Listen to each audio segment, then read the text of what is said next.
रवि, देख कितनी अच्छी लड़की का रिश्ता आया है, एक बार फोटो तो देख ले। सरिता जी ने बेटे रवि से कहा।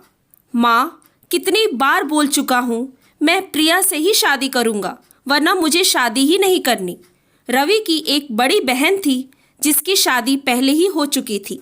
सरिता जी और रवि की बहन मोना को लगता था कि अगर रवि अपने पसंद की लड़की से शादी करेगा तो वो उनकी इज्जत नहीं करेगी और रवि भी शादी के बाद अपनी पत्नी के इशारों पर नाचेगा।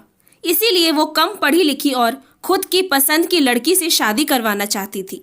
लेकिन रवि की जिद के आगे किसी की एक न चली और सबको शादी के लिए मानना ही पड़ा। शादी के दिन ही मोना ने प्रिया में खामियां निकालना शुरू कर दिया और प्रिया की छोटी छोटी गलतियों को भी बढ़ा चढ़ाकर बताकर बहुत हंगामा किया।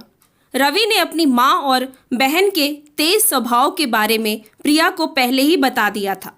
प्रिया शांत और समझदार थी।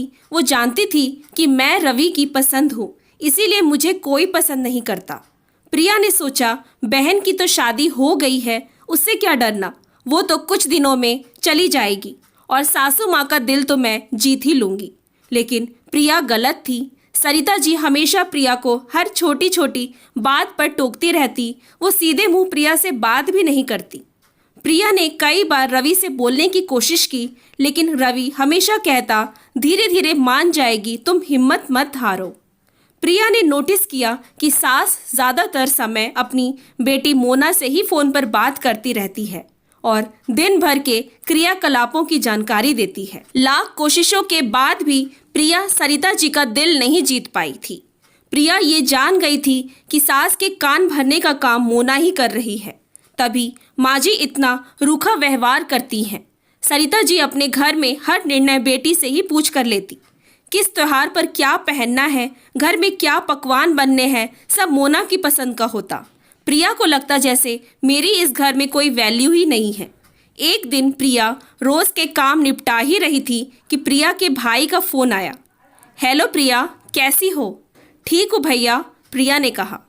पापा की तबीयत ठीक नहीं है, कुछ दिनों से तुम्हें याद करते हैं। बहुत दिनों से ठीक नहीं है और आप मुझे अब बता रहे हैं, प्रिया ने कहा। तुम्हारी सास को बताया था मम्मी ने, उन्होंने बताया नहीं क्या तुम्हें? शायद भूल गई होंगी। अच्छा, अब मैं फ़ोन रखता हूँ, बाय। प्रिया को बुरा लगा कि पापा की तबीयत ठीक नहीं है और माँ जी ने उसे बताया भी नहीं। प्रिया सरिता जी के कमरे में जा ही रही थी कि उसके कदम रुक गए।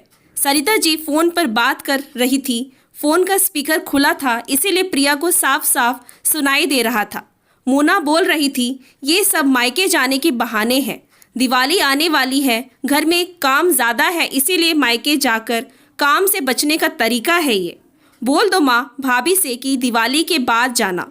बहू को इतनी समझ तो होनी चाहिए कि अब ससुराल ही उसका घर है और ससुराल के लोगों को ही प्राथमिकता देनी चाहिए, ना कि मायके को।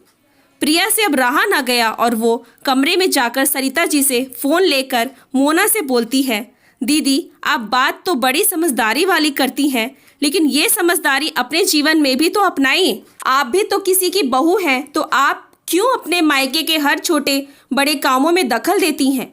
यहाँ के निर्णय मैं और माँ जी ले सकते हैं, तो कृपया आप अपना घर देखिए और मुझे सुकून से रहने दीजिए। प्रिया ने फ़ोन रख दिया। सरिता जी गुस्से से प्रिया को देख रही थी, लेकिन प्रिया अपने मन की भड़ास निकाल कर संतुष्ट थी। Thanks for watching. Please like and subscribe my channel.